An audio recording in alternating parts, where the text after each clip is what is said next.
Good morning, good afternoon, good evening, ladies and gentlemen, and welcome to the Digital Swiss FP&A Board, where today we'll talk about FP&A change management, especially how do we drive that analytical change.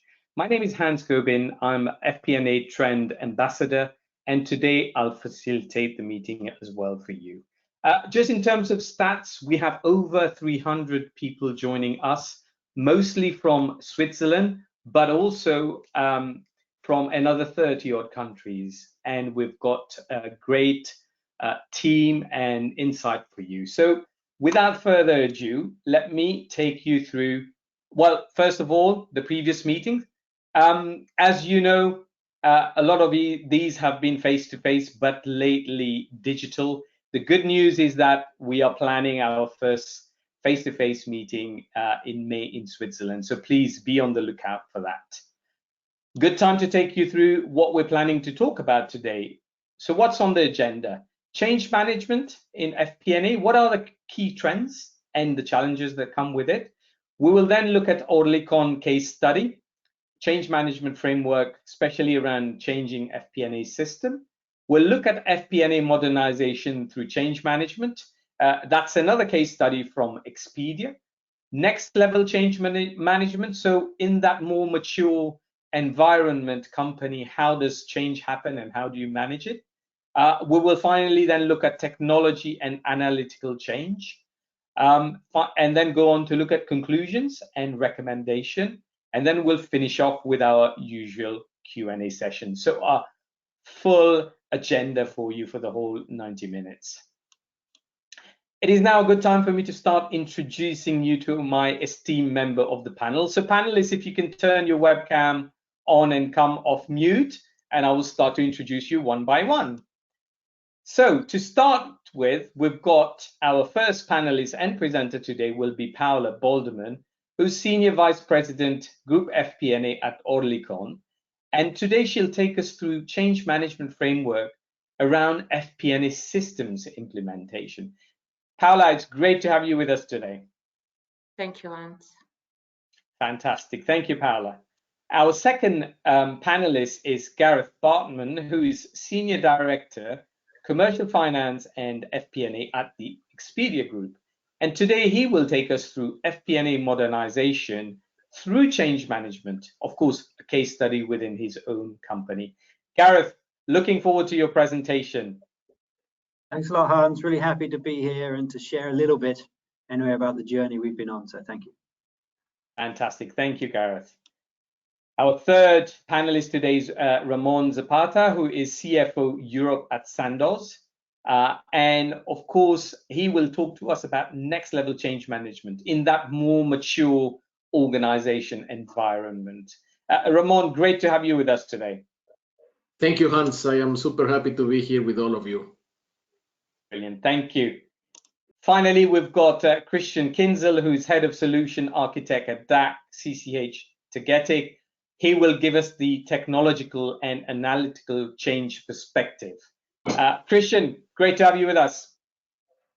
Thanks, Hans, for the introduction. Happy to be here and looking forward to a very interesting discussion. Thank you very much. Ladies and gentlemen, we've got 4 great panelists and 4 great presentations. Plenty of insight, plenty of questions, plenty of answers awaiting you. For now, ladies and gentlemen, if you can turn your webcam off and go on mute, I've got a few housekeeping slides to take everyone through. So thank you. Very quickly, today we're bringing together Zurich and Geneva chapter. Of course, we are in 27 cities, 16 countries and 4 continents. And hopefully over the next couple of years, that is going to increase massively. Let's not forget that we're also doing best practice workshops and FP&A consultancy on your demand. So what is the Digital FP&A Board? Just a quick reminder, 90 minutes. We are all in for 90 minutes. Your participation is via the 4 polling questions and also via the Q&A session. So please ask question directed to a presenter. You can do that via the chat box. If you have any burning questions right now, you can do so right now, or wait till each presenter has presented and then put the question to us. Network with us directly via LinkedIn. You know the names. The presentation is available for you to download in the handouts. Also, you will get a copy of the recording and presentation after a day or two after the meeting. And finally, when I close the meeting, if you can just hang on for 30 seconds and give us some feedback, let us know how well we did, but also more importantly, tell us what you want to hear in the next meetings. So please give us that feedback at the end. A very quick thank you to our technology sponsor today, who is Wolters Kluwer. We all know Wolters Kluwer, CCH Tagetik, one of the global software providers for FP&A. So thank you very much, Wolters Kluwer. I have a few slides that I want to take you through. In January, we had a webinar whereby we looked at the top 7 trends. Of course, there's a lot more than 7, and we will look through quite a few of them. But this is what we came up with during that webinar. First of all, we looked at processes. Scenario management, as we all know, in the last 2 years have been key, and it carries on being key for the next coming future. Extended planning and analysis, XP&A, that's another key trend that we agreed on that will carry on happening. As far as technology is concerned, what did we look at? Predictive and prescriptive analytics carry on being at the forefront of, the top organizations. Driver-based planning, very, very important, and we will look at a few of these during our presentation in the next hour and a half. Integrated analytics platform, very important again. Finally, under people, we saw that FP&A as the strategic advisor, more and more FP&A is playing a leading role. And you will also see that in our skills paper. Multifunctional team roles, and I'll take you through in a bit more detail on some of these aspects as well. So these were the top 7 trends. Of course, there's a lot more than top, but these were the top things we found out in our webinar in January. How do you go to that leading stage? What is the difference between the traditional FP&A and the leading FP&A now? We look at data we just talked about, and of course, we're going to get a good insight on data later on. Culture and people, very definitely. Driver-based model, just talked about. Collaborative system is another big one. Predictive analytics, AI, ML, and RPA.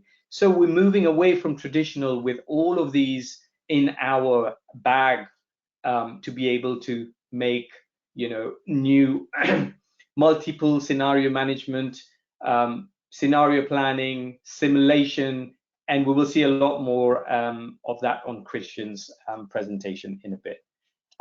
Just wanted to quickly share with you, you all have seen the FP&A board maturity model. It is a big one. I thought of breaking it into 5 small models. The first one is all about leadership. The key thing here that I want to talk to you about is we are all in a different state. We may be at basic, developing, define, advanced, or leading stage. But the key thing is change. How do we move from one to the next? Where we are now, where do we get to the next point? But also to look at that leading stage in terms of aspiration. What are key leading organizations doing in terms of leadership? Promoting change, analytic-based, strategic focus beyond current period. You're looking at planning not based on year ends anymore. It's about product and life cycle. So let me share with you the next figure, which is about functional skills. So you can see now it's much more multidisciplinary team approach is what we're talking about. And here at the bottom here, you can see the 7 key roles identified. We had 5 before, now we've got the connector and the interpreter as well. And also a T-shaped FP&A department. So again, massive change as to how people are working. Business partnering and collaboration, another key thing, collaborative way of working. We are the trusted advisor. We have leadership skills. And you've got an example here to go through in your own time on Nielsen as to how they're doing this. You also have process, and we will talk about process in quite a bit of detail in a bit. So again, integrated XP&A, focus on life cycle, strategic, business, and operational plans all aligned, and then integrated into management decision making. This is what the leading organizations are doing. And finally, you've got data and analytics. So again, using all these technologies to be able to change the way we work so that we work better, faster, and quicker. And finally, technology. Christian will take us through quite a bit of that in our next session. So I will leave you guys to read this at your own leisure because of time. And we'll now move on to our first section for this evening, which is system change. And to do that, we have Paola Balderman, who's Senior Vice President, Group FP&A, Head of Controlling at Oerlikon. And today she will talk to us about FP&A systems implementation and the change management around that. Paola, over to you whenever you're ready.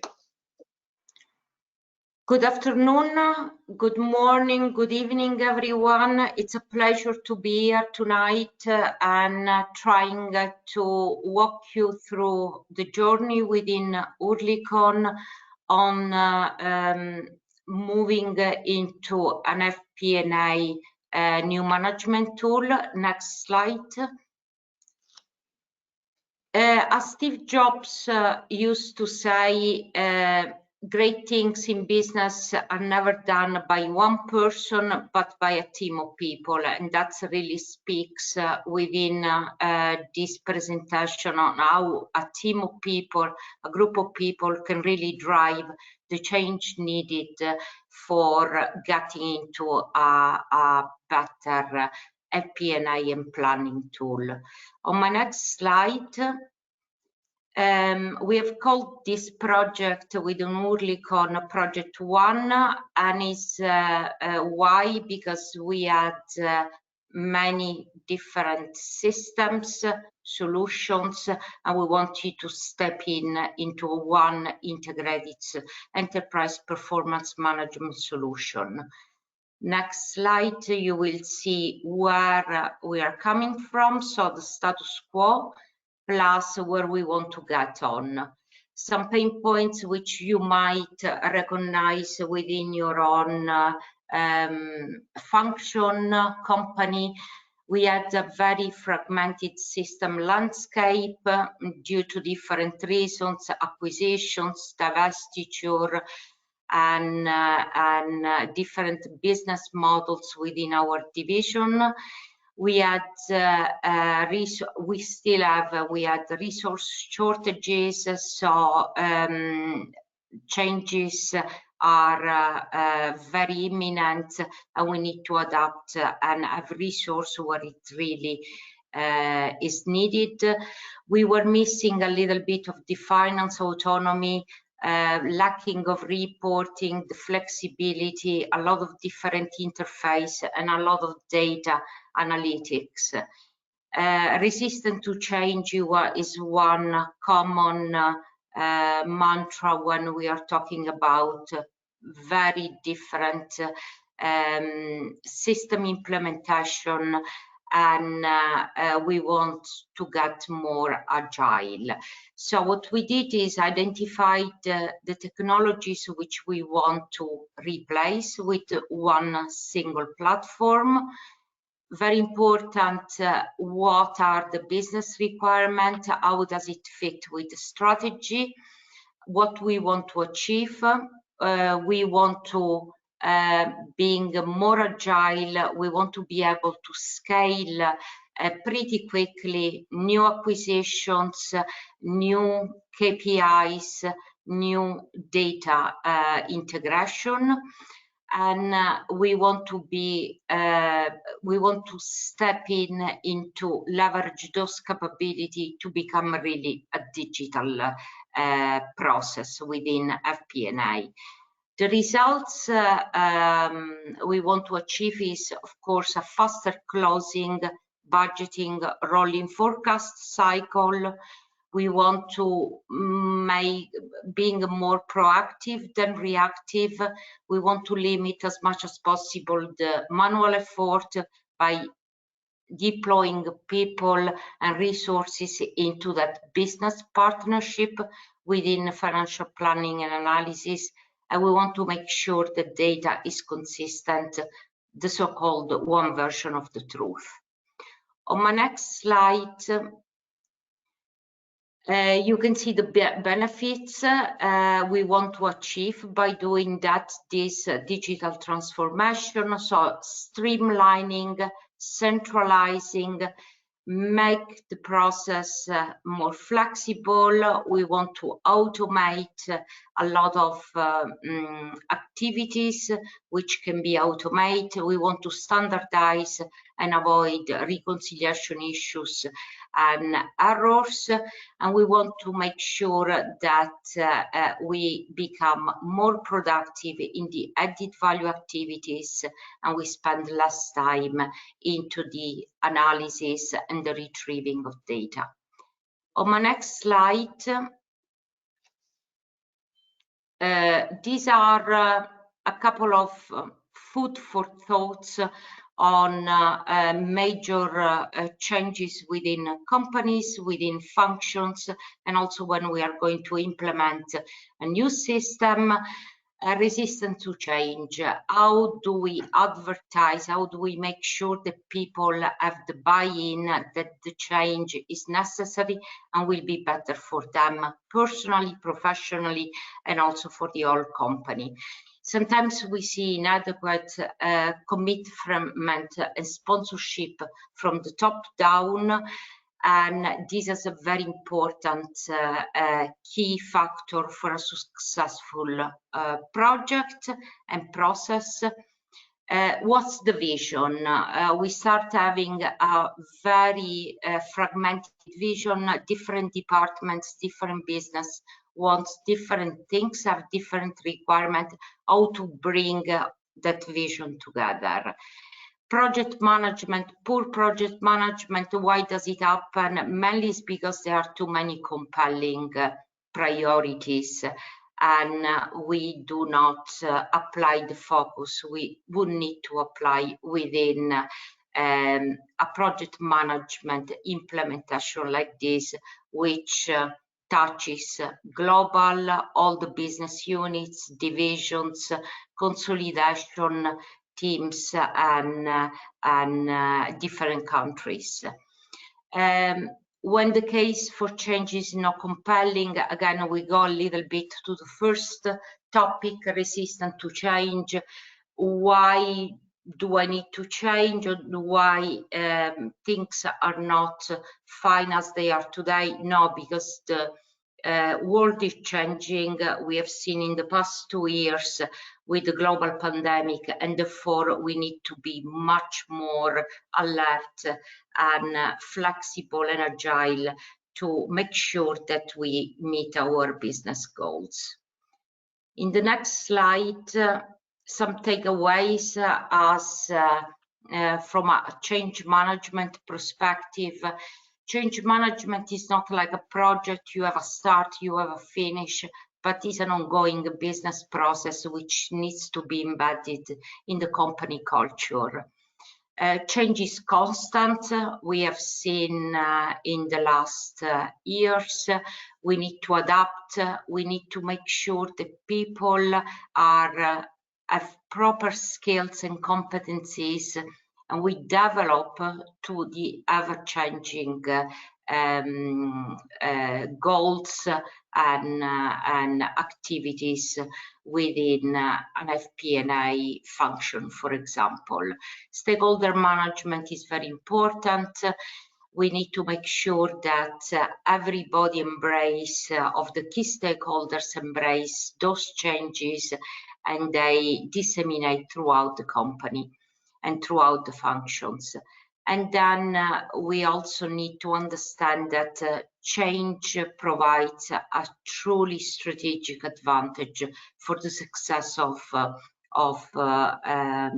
company to achieve their strategic goals and so on. So those are some takeaways which I like to share with you.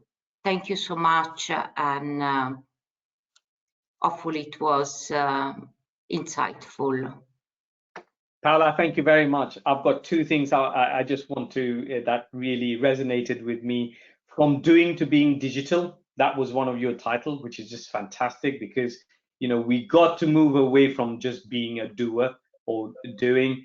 And of course, the big one here is the last point, which is mastering change provides a strategic advantage. So fantastic presentation.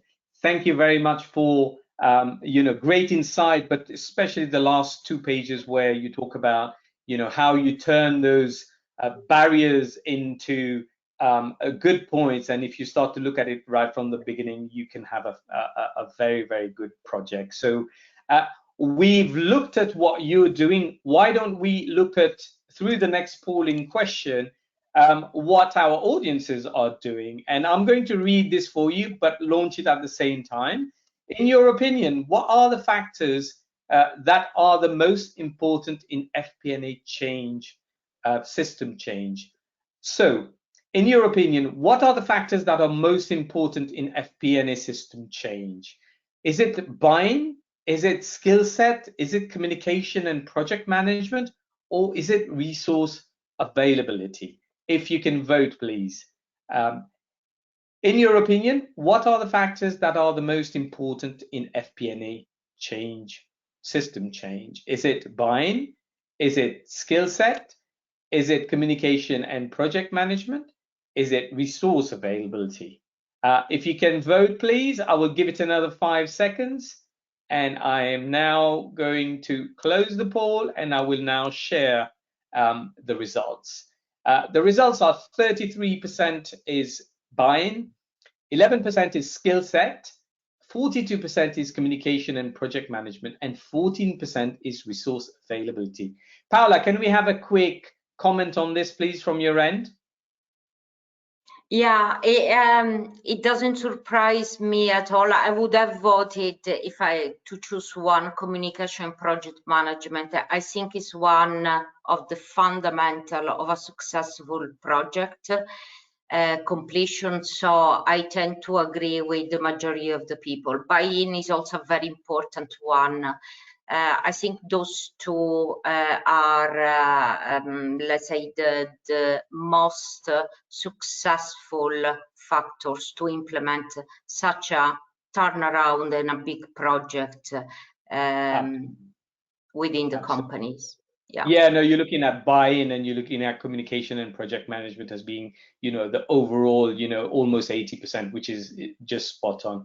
Now, let me hide this and let us look at, first of all, you came up with 2 key conclusions there, which was design and execution for you was key and maintaining momentum. I think what we want to do now is to ask the other panelists to join us. And this is the question you want to put to them, which is, panelists, if you can join us with your webcam, please. What change management challenges have you faced when implementing FP&A system, and how did you go about solving them? If I can start with yourself, Gareth. Yeah, no problem, Hans. Thank you, and thanks, Paola, for the great presentation as well. I think a common theme that I've seen and something that has really caused a challenge in a lot of change management exercises is really that essence of scope creep, or not really defining what it is you want to achieve through that change. There's so many phrases about boiling the ocean and et cetera, but really I'll talk about it in my presentation. Not aligning on what are those key principles, what are the key things you want to get out of this change, and what are you solving for, leads to a lot of scope creep, as I mentioned, and really lots of ideas, and it ends up slowing down that change process and taking you away from the true intention that you had at the very beginning. Great point. Thank you very much, Gareth. Ramon, can we come to you, please? Sure, Hans, and thank you, Paola, for taking us through your journey. I think when I was listening to the question and then the polling answers, I was having a smile in my face, because so many times that sometimes this buy-in and properly communicating what we are trying to do is being neglected.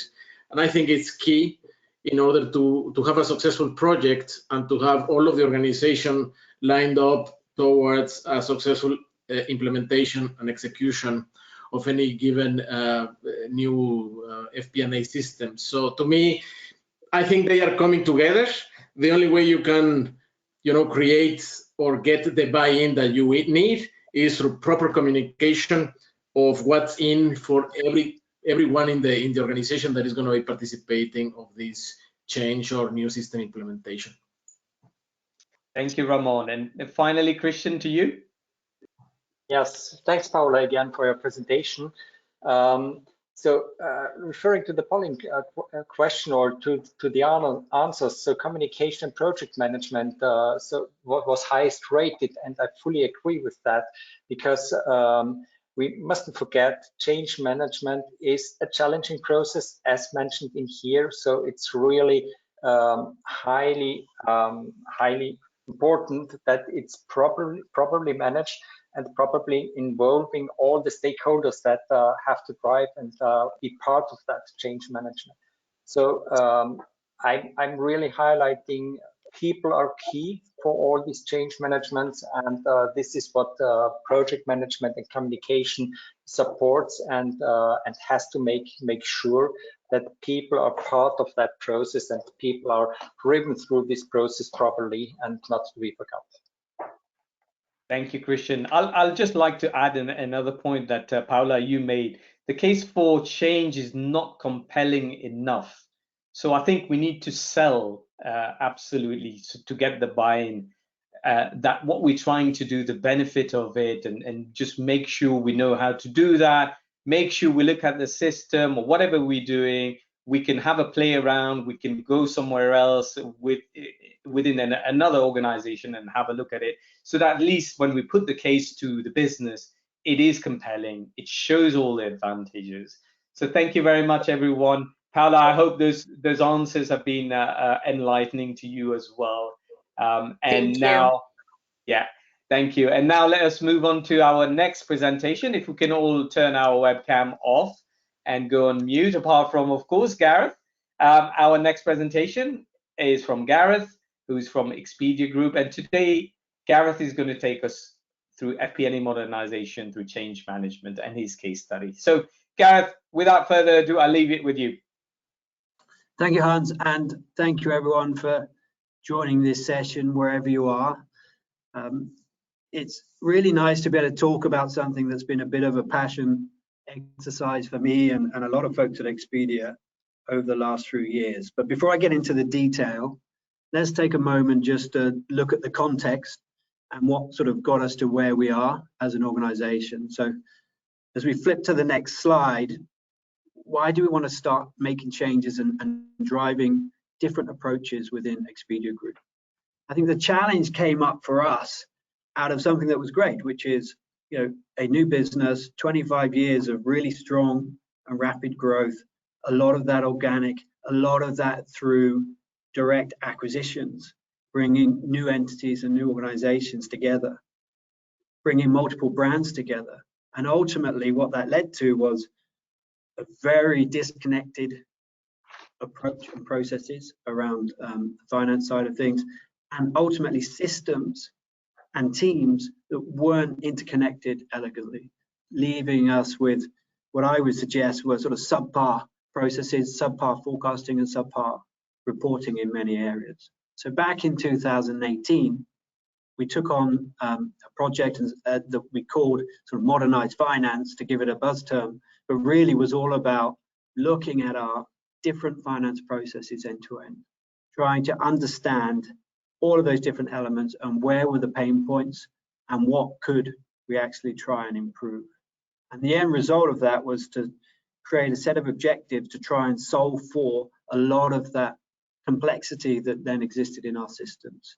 A lot of those manual processes that we'd had to build up to navigate or circumvent some of the problems in the systems.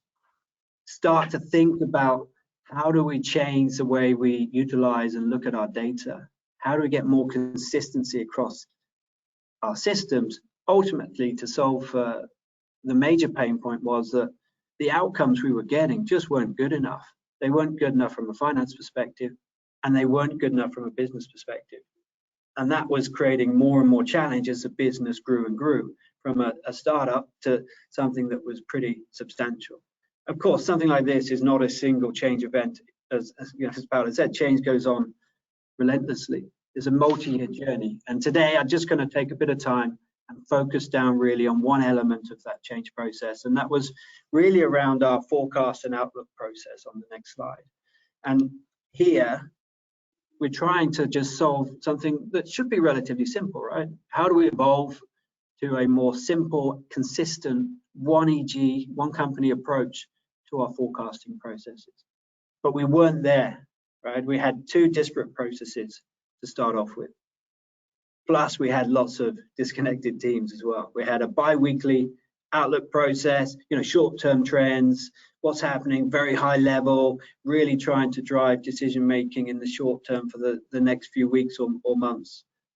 A lot of offline tools associated with that, and not a ton of confidence in some of those outcomes. At the same time, every quarter, you had your quarterly forecast looking out over 2 years, not really taking account of those near-term trends, more focused on, historic trending, seasonality, those sorts of pieces. Different parts of the organization were looking at things from a different level of granularity.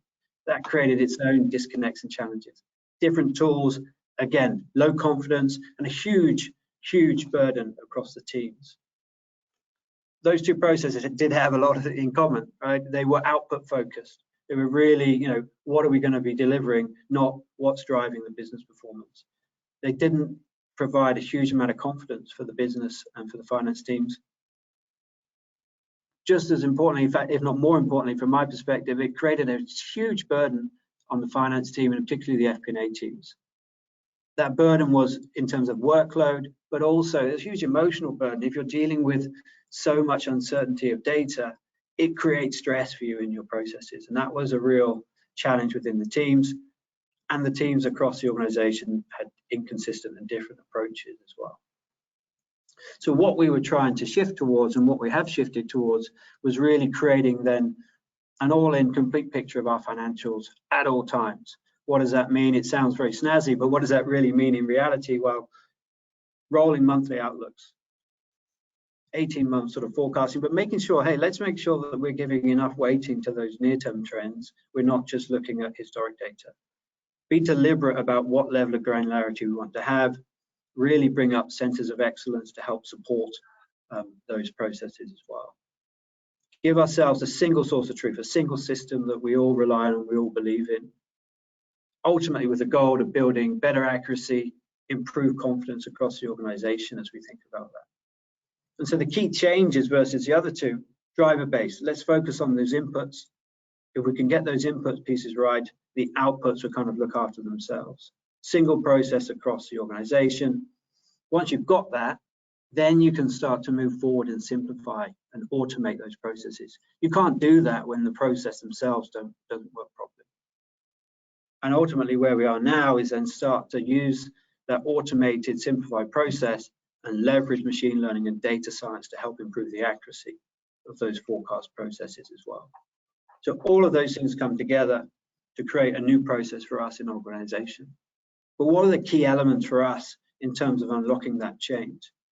I'll talk you through a couple of those pieces on the next slide. I think number one for me is really around build the team. Let's build the right team and have that team come together and really establish and lay out a clear vision for what we want to solve for. It's important that subject matter experts are involved. Too many times we have lots of voices, but we don't have the right voices around the table. Leads to a lot of confusion. So critical that that team involves the right level of knowledge and input and insight across the organization. And make sure that team is clear about solving what's in it for me, what's in it for the finance team, for those individuals most affected by that process. That was step one. And then step one for the team, once it was in place, was really about alignment of those key principles. So I mentioned when we answered Paola's question, really aligning those key principles is key so we don't end up running around chasing our tail on a number of different areas.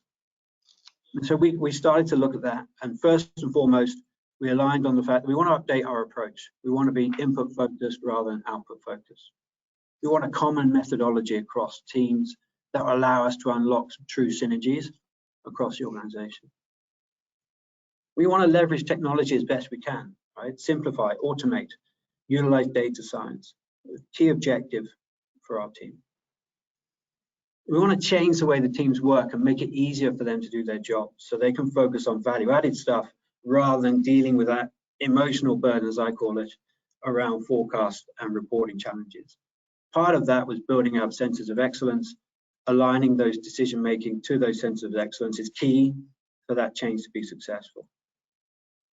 And lastly, but certainly by no means least, particularly with our stakeholders, better business outcomes is what we wanted to head towards.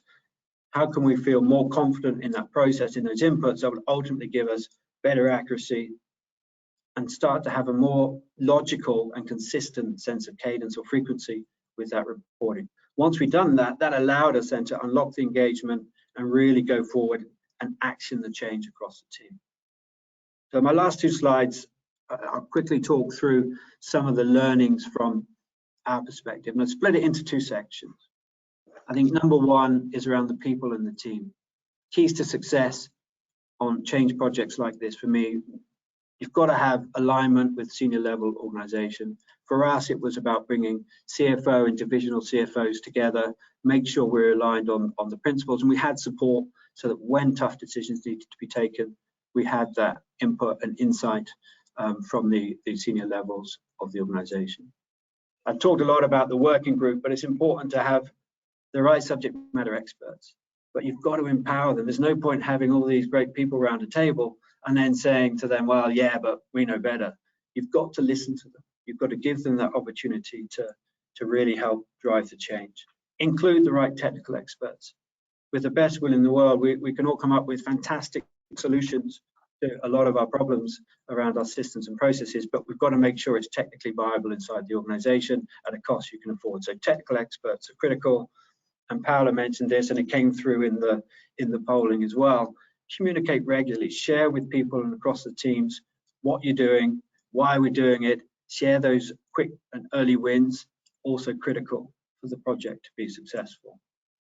And lastly, when we think about the process, and this, what's critical in terms of driving success with that process, I've mentioned it, define what you're trying to achieve. What does good look like when we get to certain stage gates in this process? Be really clear on those key principles and accept that you're not going to be able to solve every problem for every person, but hey, these are the key things that we want to deliver as a project. It's not a one-shot exercise. The change journey will continue, that's for sure. Solve those key pain points, accept trade-offs, right? Sometimes you're going to have to go with one team versus another team, and we're going to have to accept that there's trade-offs to get to a really good outcome that supports your principles. And of course, things will change, mistakes will get made, you will learn new things as you go through the process. Stay agile, be able to adapt to that changing environment to continue on your process. And with that, I'll stop there and hand back to you, Hans. Thank you very much. Gareth, great presentation. There's so many points for me to pick up from your presentation, but I think for me, aligning on key principle, which is one of your conclusion, the key thing, not a one-shot exercise at all. You have to go through the pain points, learn from them, move on, build them, in whatever you're doing going forward. So fantastic. Thank you very much for taking us through, what were the most critical factors through driving the change within your organization. What I propose we do next is go to our polling question and ask the audience about, what are the factors they think are most critical to driving successful change. So I have just launched the poll there. So please vote. What factors do you think are most critical on driving successful change? Is it leadership and culture? Is it technology? Is it skills? Or is it processes? We've touched on quite a few of these points in Gareth's presentation. So what factors do you think are most critical in driving change successfully? Leadership and culture, technology, skills, or processes? I'll give it another 5 seconds or so to vote. And I'm going to now close the vote. Thank you very much for voting, and I'm going to share it with our audiences. So 86% went on to talk about leadership and culture, 1% technology, 3% skills, 11% on processes. Gareth, a quick comment from you here. I'm not surprised by what's the top answer. I am surprised it's so heavily weighted, but I think in order to drive that change, you have to have, you know, the leadership helping you. I mentioned that in my presentation. You need to have people receptive that there's a problem that needs to be solved. I think technology is a big part of the solution, but it's not, you know, there's no point running with the technology if you don't have the people and the wherewithal to drive that through. So surprised by the scale of the differences, but not surprised by the top answer for sure. Absolutely agree with you there. You know, it's a heavily laid towards leadership and culture, but saying that it is something key. If it doesn't come from the top and the culture is not built in, it is not going to be a successful project in whatever it is. So let us now hide this and look at then the two key conclusions that Gareth came with, which is about building the right team. So it's all about people and aligning on key principle to get change working. And also Gareth would like to put a question to the other members of the panelists. So members of the panel, why don't you join us? What approaches do you take with change management to ensure that you have the right level of inputs and inclusion across expert and teams? Paola, if I can ask you to answer the question first, please. First of all, Gareth, thank you so much for the insightful and good presentation. Very, very helpful also for, I think, the audience, but personally also for me. I think at the end of the day is all about people. And as the polling question was answered, people drive change, people drive credibility, people drive moving the needle to become better. So yes, it's I think all about people at the end of the day. Technology is an enabler, but people make it happen. Thank you, Paola. Ramon, your answer, please. Sure, thank you, Hans. And Gareth, I was having a few deja vus as you were taking us through the through the pathway that you followed. It was interesting to listen. I mean, I think like in the polling question and with Paola, right? The most important thing is to have, as you say, right, the right team that understands the process, the right team that understands the technology that you're using, and the right team of the people that are gonna end up living with that new process and with that new technology. And because in the end, in my mind, these are the ultimate change management agents that you will have across the organization to ensure that this new process with this new technology is being fully adopted. Thank you, Ramon. And finally, Christian. Yeah, thanks again, Gareth, for your presentation. To be honest, I was a bit surprised by the rating of the polling question, and that's also a bit driving what I would like to answer. So I fully agree that the people are key, as I already said after the presentation of Paola.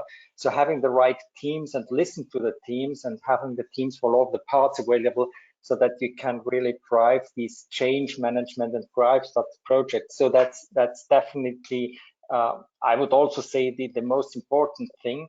I was a bit surprised about technology. So I would have expected that probably technology also can have a more and a higher role, let's say, within that. But as mentioned, compared to people, I fully agree with that rating. Fantastic, thank you very much. And if I may add to a little bit of my own insight about this question, it's all about that journey. It's all about, you know, coming from the top, again, leadership and culture, but then how do you cascade that down? How do you make sure that people know the benefit of that project, the benefit of that change, all the pain points it's going to take away once you end that sort of project. So that's what I would like to add, Gareth. Any other closing comments from you, Gareth, before we move on? No, I think it's great insights, and they're right. It's getting, I know I'm a bit repetitive, but those right people across all the different levels, that's what really gets you to a successful outcome. And it's important to take the time to do that. Fantastic. Thank you all very much for your answers, and Gareth for the presentation. Let us now turn our webcam and move on to the third presentation, apart from Ramon, of course. So the third presentation is from Ramon, CFO Europe Sandoz, and he will talk to us about next level change management, much more in a mature environment. Ramon, over to you. Thank you, Hans. As we were listening to the journeys that Paula and Gareth were taking us, I think we as Sandoz, being part of a big organization, part of the Novartis group, we have gone through that, right? Now, as we have gone through these steps, we have also managed to make our processes, and I'm going to talk specifically about our planning processes, more and more sophisticated, which is good from certain point of views, because then we were able to get a lot of inputs and, I would say, properly forecast many of the variables that are affecting our own business in the pharmaceutical industry. But on the other hand, it was making it very, very heavy. If you give me the next slide, Hans, people were really starting to get really attached to the process and to some of the KPIs. And I would even go as far as saying on the feeding of the curiosity of many people in, forecasting several elements. And at what point in time, we were saying, hey, wait a minute. Spending so much time and so much energy in the planning processes, not only from finance, but from the sales people, from marketing people, supply chain, production, etc. Is this allowing us to be better at our purpose?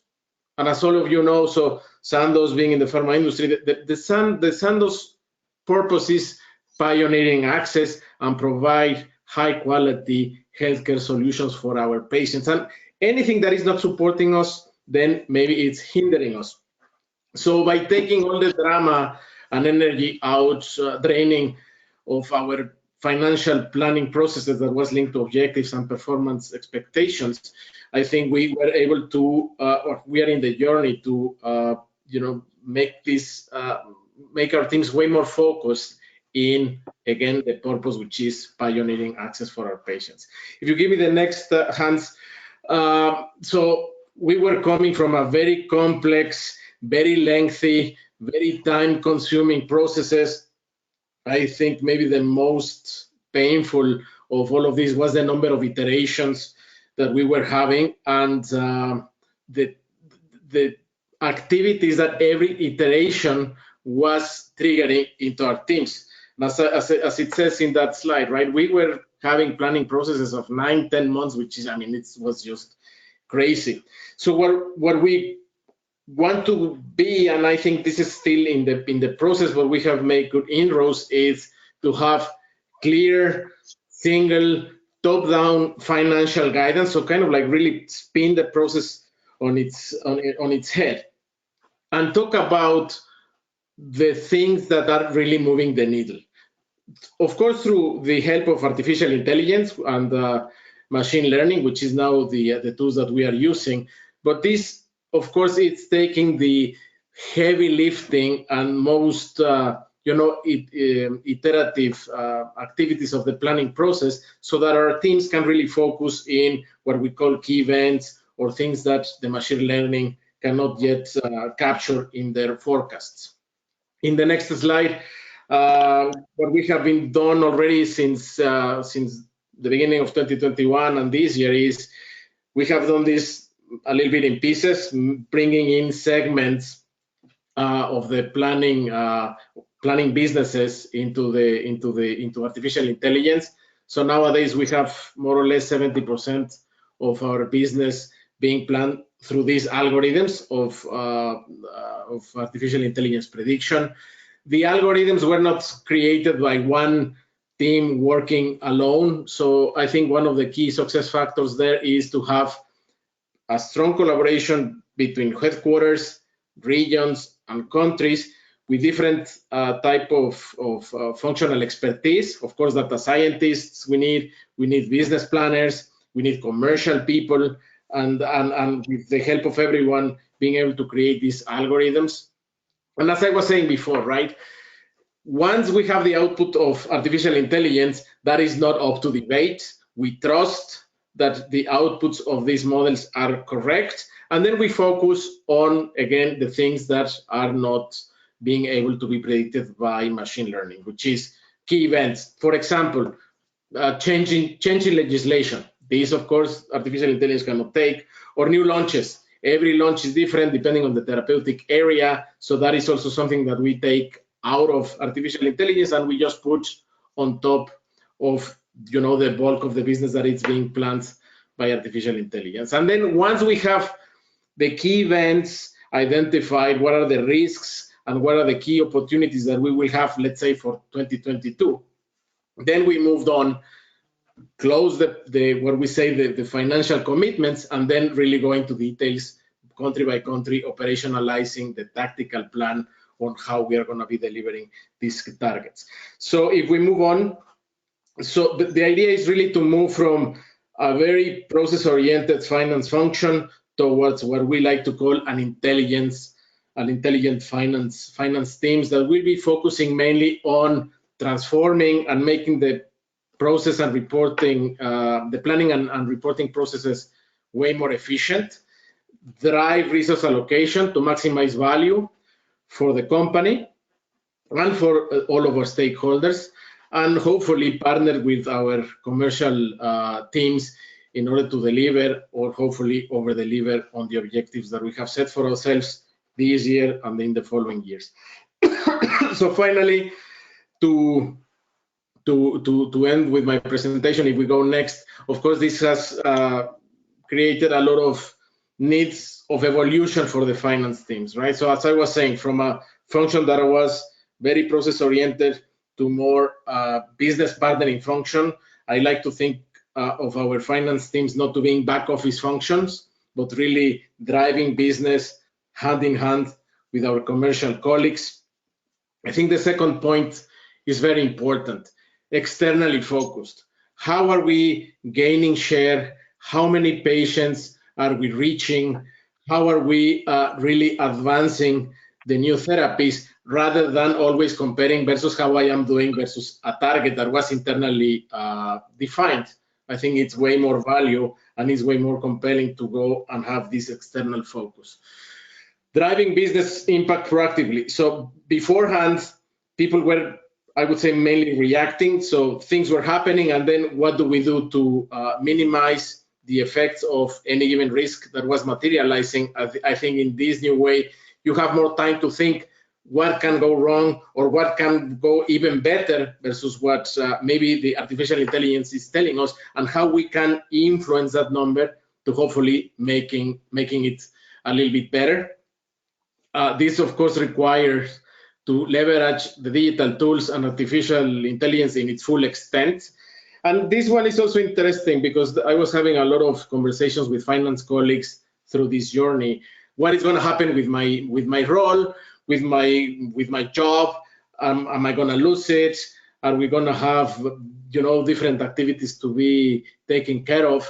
And of course, after many conversations and reflections on this, we have come to the conclusion that we don't believe that the current new technologies are going to replace the human element, at least not in the foreseeable future.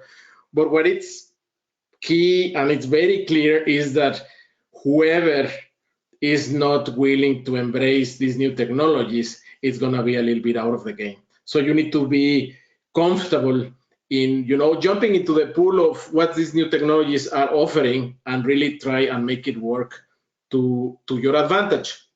This will, of course, as I was saying before, will help you to get rid of a lot of very iterative, very process-oriented type of tasks, which are very heavy and very time-consuming, and of course redirect the time of our teams in more strategic and conceptual thinking on how, again, to move our business forward. And maybe finally, it's not just about being very expert or have a very broad financial acumen or financial expertise or financial backgrounds. It's also about understanding your business, knowing your business, what are the key drivers, where do you generate value, and how then finance can support towards the process of, again, and I come back to my first comment, right? How do I get better to the purpose of the company? And with that, Hans, I think we can open up for the polling question. Ramon, thank you very much. Great presentation. A couple of things for me. I love that quote. Focus on what moves the needle and use tool to do it. That's an excellent quote. So thank you very much for that. I mean, one of the polling question that you wanted to put to our audiences today is all about implementation of digital technologies. Is it just for mature organization like yourself, or is it for medium-sized, smaller, and even startup companies? So why don't I just move to the polling question and launch that now? So is the implementation of digital technologies such as AI and ML just for established large organizations? If you can vote, please. Yes, it is only for larger, well-established organization. No, large and medium. Or C, which is no, not at all. It's to do with all sizes of organization. So is the implementation of digital technologies like AI, ML, just for established large organization? Yes, it is. No, large and medium size. And C, no, it affects all companies and all companies can use it. Almost everyone has voted. I'm now going to close and share the poll. So 6% have said it's only for larger, well-established organization, 23% large and medium size, 71% all sizes of companies. Ramon, a little bit of an insight from you here, please. Yeah, thank you, Hans. I think I am pretty much aligned with the 70% of the people that have answered that this is for all, or I will even go beyond and say this is a must for every company, because as I was saying before, of course, bigger companies, they can spend much more money in tailored artificial intelligence and machine learning solutions, but there are many other off-the-shelf applications that can be used for any size of company. To me, the point is very clear. He or she or the company that do not embrace these technologies are going to be left behind. Absolutely, and that's the point you were trying to share with us before. So let me now close this, and here are your two conclusions. As you've pointed out, human intelligence is key, right moment for digitalization. But you would also like to ask our fellow panelists, and guys, if you can join us. Analytical change has seen the profile of our finance associates adjusted to new ways of working and new digital technologies. How do you guys see that within your own organization? So if I may ask Paula to answer the question, please. Yeah, I think I and we within the organization have a long way to go. Ramon is much more advanced than we are, but I completely embrace his strategy in saying we need artificial intelligence to drive the process, the data, and we need to align more people into the strategic element of the business partnership on reviewing what are the risks and opportunity instead of being more proactive. So I think digitalization is something you can never stop. Thank you very much, Paula. Gareth? Yeah, thanks, Hans, and thanks, Ramon. I think you and I both are singing from the same hymn sheet, as they say, on a lot of this stuff.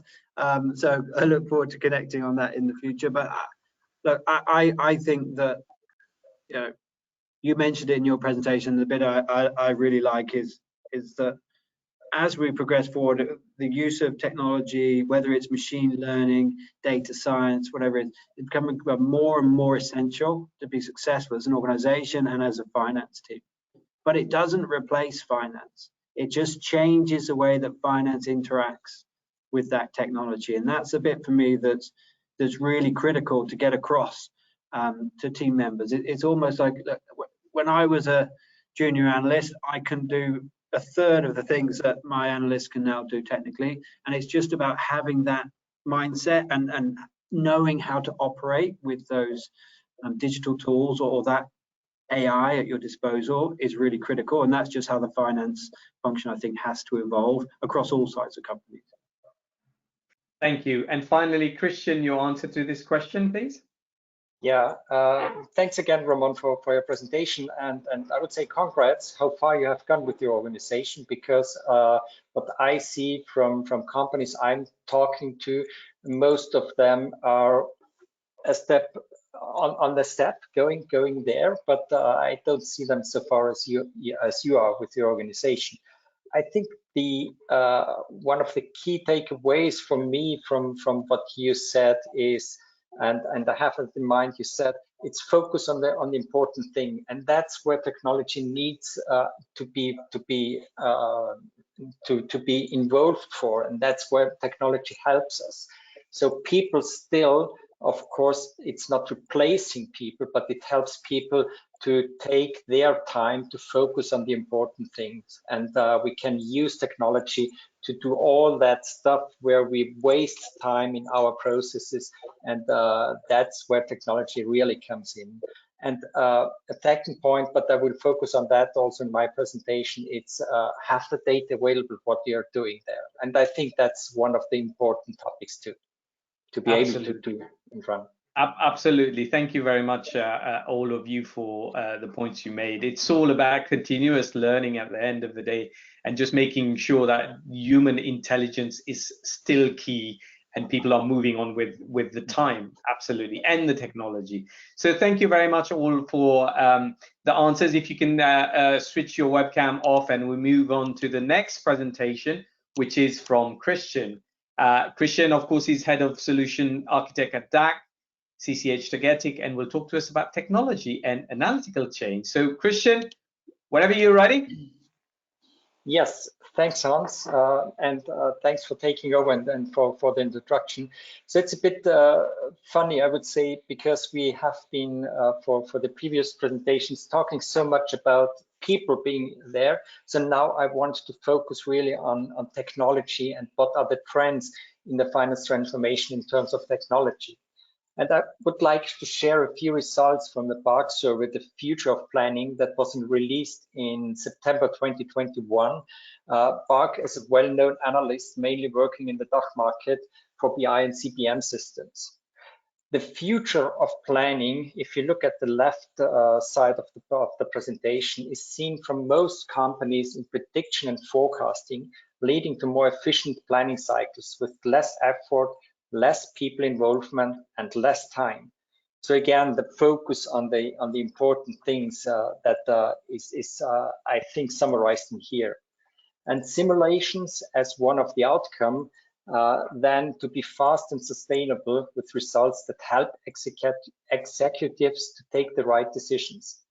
Therefore, we need to have a deep integration into operational systems to be able to pick up the accurate data that can then be used. That's why most companies, I think, decided that technology is an important topic to invest and to optimize the processes. So to be able to face the challenges of the future.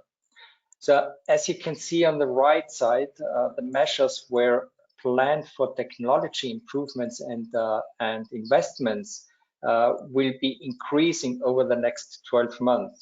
Companies plan to invest into technology to improve their forecasting and planning capabilities, to achieve faster processes, more accurate data, and more machine-driven or better machine-supported topics like prediction, simulation, faster forecasting, and better insights based on more granular data that can be made available. So again, talking about data as one of the basements for all these changes. Based on these results from the survey, I would like to highlight the most important actions and pillars that companies need to address. In my discussions with companies, when we talk about new technology and their requirements and expectations on planning tools, these are the most highlighted areas for improvement, and I see a high correlation what has been shared in the presentations before.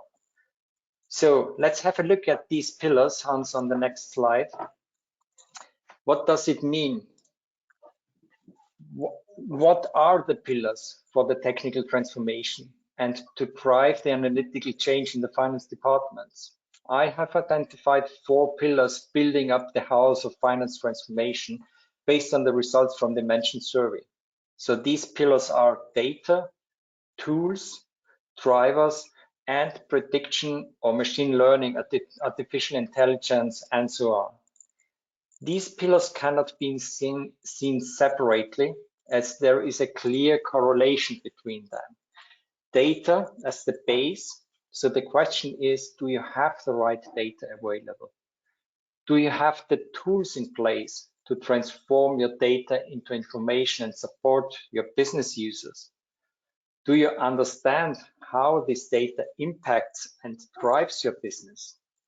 And do you have systems and knowledge in your team to use all this information and transform it into new technology like prediction, machine learning, and artificial intelligence? The goal is clearly to end up with faster simulations, more reliable and accurate data to support fast decisions in a fast-changing environment. Analytical change needs all 4 pillars interdepending and kept in mind. So let's have a closer look on the next slide on each of these pillars. Pillar 1, the data. So again, do you understand your data? Do you have all data available to drive your business?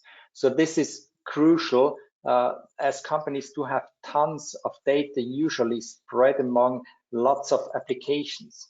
All of that internal data that needs to be normalized and harmonized to make it accurate and understandable. Transform it into information that can then be used for your processes, as mentioned before. But also you should think about external data. What external information could be essential and impact your business? Where can this external data be collected? There are lots of services available in the web. You need to identify and make them usable. Can this be automated? And how can it be integrated into my systems? That's why connectivity and embedding into an existing landscape is key. So this leads to the next pillar, the tool. Based on pillar 1, tools have to be able to embed into existing landscape. So how easy is it to be integrated into your environment? Do you have the right connectivity available, internal data and external data? As data needs to be made easily accessible, an application needs to provide tools to business users to work with data, make it understandable and usable. This means to give the possibility to easily connect to internal, have state-of-the-art technology like OData and REST APIs available to ensure that connectivity into the landscape. Cloud connectivity as one of the main topics. Applications are moving to the cloud also in our DACH market. For my company, cloud sales increased from 30% of new applications 3 years ago to nearly 70% last year. But the tool also needs to be able to hold granular data. So we're talking about data lakes, lots of data. That's why the tools need to enable business users in their role to be the owner of that data. And they need to trust the data and the information that is held in their applications as the base for all decisions. This needs to be granted by design, strong data cleansing and data governance rules to be available with the tool. And I see a new role in finance departments that we already talked about, the data scientist. That's a clear indication that our focus in FP&A is going beyond financials and beyond classical approaches.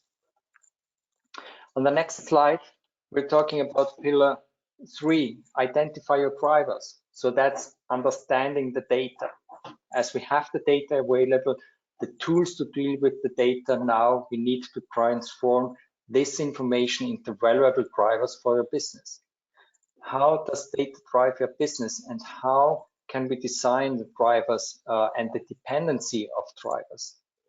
Mostly we talk about linear drivers when we talk about driver-based planning. Think about a driver tree, a very simple example, volume multiplied by price equals revenue. But real world is much more complex. That's why we are talking about analytical drivers instead of linear drivers. Think just about the driver productivity. When you open a new shift, a new production line, all these drivers are not linear and need to have much more sophisticated tools to define them, as we are used to designing flat driver trees. We have once built up a driver-based application for a huge company in the airplane and defense industry, where this was solved by a driver matrix where the users have been able to define per driver the impact, the dependency, and the percentage of the impact.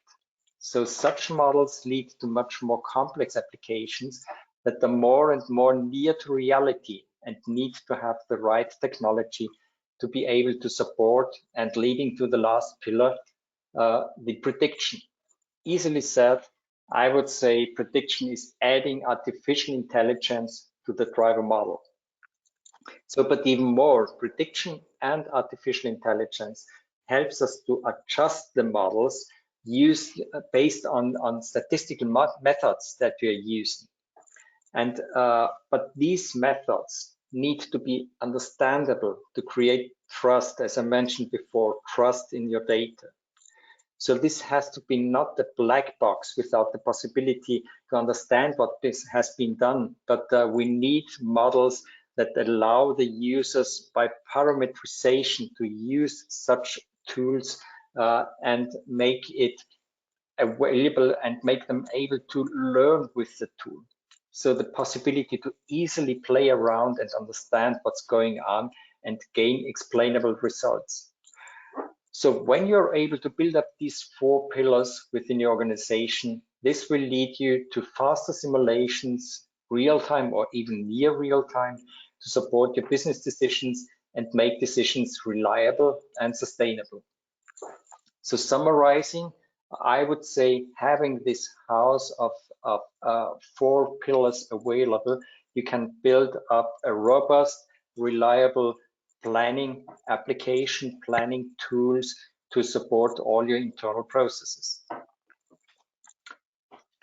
Christian, thank you very much for a fantastic presentation. Of course, you know, you've taken us through those 4 key pillars, which are all very important in their own right, and for giving us all the examples of analytical transformation or analytical change. I think what you also wanted to find out from the audience as well was whether or not where do they think their organization will invest in which pillars next. So let us look at the next polling question. Where do you think your organization will invest next? So I have just launched it, and my first answer is data architecture. So we looked at data there with Christian. Driver-based planning. We also looked at integrated planning tools, so processes, and finally AI and ML prediction tool. If you can vote, please. Where do you think your organization will invest next? Data architecture, establishing driver-based planning, integrated planning tool, AI and ML tool. Please vote. I would also like to just remind our audience, please keep sending your questions and stay with us because we've got a great Q&A session coming shortly. We will answer some of them today. The rest will all be answered via email. So We have 60% voted. So once again, where do you think your organization will invest next? Data architecture, establishing driver-based planning, integrated planning tool, AI and ML prediction tool. I will now close it and share it with Christian. Christian, can I get a quick insight into this answers here, please? So 16% data architecture, 11% driver-based, 57% integrated, and 16% on AI and ML. Please. Okay, thanks for these polling questions. I'm a bit surprised, to be honest. Integrated planning tool, I would say that there's lots of companies that are investing in the base for the planning tools and need to have probably made these, when I talk about the pillars, pillar 1 and 2, so data and the tools being available to think about the next steps as prediction or even driver-based planning. So this tells me that probably the market and the companies are still in the mood of investing and trying to have the integrated tools available to have a robust base for all the additional topics and the additional tools then to be established on that solid base. So as mentioned, a bit surprised about that, but I fully can agree that this is the base, and so it's the right thing to invest into the base first and go on with the next steps. No, absolutely, but it may also mean that, you know, they already have established driver-based planning and data architecture. What they don't have is the integrated planning tool. Thank you for that. Let me now hide this and go on to our question from Christian to the other panelists. And again here, guys, we're running very quickly out of time, so a quick answer will be fantastic. We have seen the 4 pillars that Christian has discussed. What are your thoughts on the order these have to be performed? 1 to 4, yeah, as the arrow showed, or can you do a little bit at a time in each pillar? So if I may go to Paola first. Paola, your quick answer, please.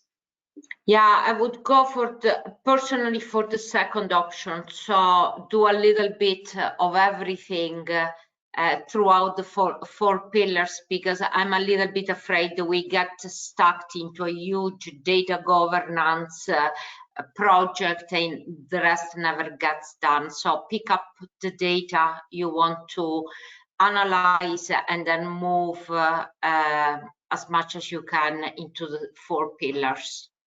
Absolutely. Thank you very much. Gareth? Yeah, exactly the same for a lot of the same reasons. I think you need to be taking little incremental iterative steps through each of those different pillars. I don't think you can go full steam ahead on one and then go back to number 2. So you've got to do sort of bits on each. Ramon? Yeah, I think for me the first question is, what are we solving for? And once you have that, then you need to then go and take a look at the pillars and say, do you have the right data to answer it? Do you have already the tool? I mean, all of this is so dynamic that I am also kind of like with Paula and Gareth said, right? I think you are going to be doing each and every one of these pillars every time and see where are you falling into. Absolutely spot on there. So thank you very much for that, and I hope Christian, that has answered some of your questions. Guys, stay on. We've got, as you can see here, we've got the key conclusion from each one of you. So design and execution, maintaining momentum. Let me just shift to the key takeaway page. Building the right team on the Expedia case study, aligning on principle. Key is human intelligence is very key. Right moment for digitalization. And then we saw from Christian, get the data right, and then follow on the 4 pillars route. A bit of a mixed feeling there in that, you know, a bit at a time. It really depends on where you are, at what level of maturity you are, and then you're looking at those 4 pillars. So thank you very much for that. Now is our exciting Q&A session. Ladies and gentlemen, let me just quickly remind you again, please keep sending your questions. We've got lots and lots of questions. We will attempt to answer one each today, but the remainder we will attempt to answer them all directly to you via email. So please keep sending them. We've got another 10 minutes or so to play with. So without further ado, question one to Paola. Bear with me whilst I find the question. As I said, we've got so many questions today. It's just amazing. So Paola, the question to you is, looking at your FP&A system implementation and all the pros and cons, what was one of the key learning, and with hindsight, would you have done differently? We are still going through the journey, so I cannot say it's all in the past. But I think, again, as I said, leadership, culture, hunting for the same goal, involving people, different experts, it's really key. Fantastic. Thank you very much for that. Great answer there. Our second question is to Gareth. Gareth, we've looked at your forecasting process. Do you still maintain a 2+ years forecast? How do you deal with strategic decision making, which requires longer term, 2 to 10 years, let's say, or whatever you guys do in Expedia? Yeah, it's a great question. So the core forecasting is really looking at a sort of rolling 18 months. So as you get to that June forecast period, you start to shift with detail onto the following year. But of course, we have a strat plan process or a strategic planning process each year as well. And there we're looking 3 to 5 years out. I think in our sort of industry, you know, I spent a lot of time in healthcare where we'd have a 10-year strat plan. It's not going to work in the sort of tech business like Expedia. So really 3 years to 5 years is the maximum time period, and we refresh that once a year. Thank you very much for that. Good answer there. Thank you. Question 3 to Ramon. Ramon, interesting question here, which is, of course, I'm wondering how small companies can provide enough data to be able to use AI and ML in their forecasts, or how do they go about using AI and ML? I don't truly believe that this is about the size of the company, and I'm going to tell you why. We do all of these algorithms not at the highest consolidation level of, let's say, total region Europe or total Sandoz division. So we do that country by country, and we have countries that are very big in terms of sales, like, I don't know, Germany, for instance. But we have other countries that are, I don't know, 20, even 15, $20 million per year, which again, for the Sandoz world, I would say are smaller operations, but they are still providing enough information to make these algorithms and machine learning meaningful. I would say even it's a little bit easier because then the complexity is a little bit lower, just in terms of the size of the portfolio that you have there, or the type of customers that you are serving. Of course, I am talking from my point of view, from the point of view of my industry, maybe different industries that may be a little bit, sorry, different. But I would not be,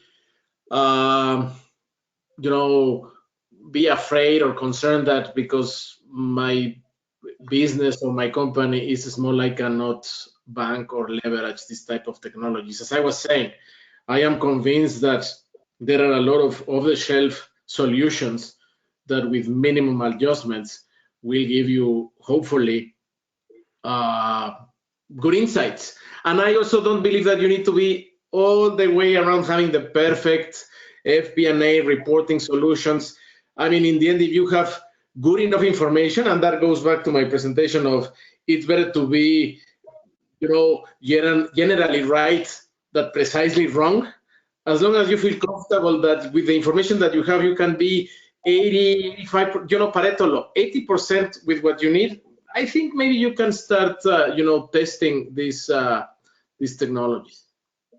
Absolutely right. And the other thing to also think about, and I think you mentioned it there, it is internal as well as external data. So internally, you may not have a lot of data. It depends how interactive you are with the surrounding, with the economy, with whatever you're looking at. A lot of the tools today have external data linked to it, and you can play a lot with those external data, which are quite readily available as well. So great answer there. Thank you very much for that. Last question to Christian. Christian, we talked about technologies. We talked about all the 4 pillars. Does technology provide collaboration tool or collaboration whereby all of these changes we have been talking about can be done smoothly, without any sort of major impact on the business? Yes, for sure. So I'm convinced that of course this is possible. It was also about the question at the end of my presentation, where the panel mentioned out, and I fully agree with that, that you can follow step-by-step approaches to have a smooth implementation or a smooth walk through these pillars, not doing the big bang, because then you probably really stuck with data clearance, data governance, and things like that before you can do the next steps.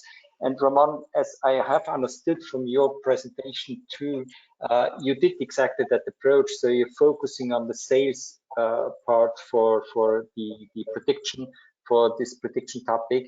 So it's a journey that of course needs to have technology, but also involve the people to be brought with on that journey, to be involved into that journey, and to be done in a way that you can drive your people through that process. So it's always the thing to take people with you, to take them and involve them into these processes, and have a step-by-step approach to have a smooth and successful project at the end. So the quick wins, of course, it's important for any project. So whenever you have done, you know that very well.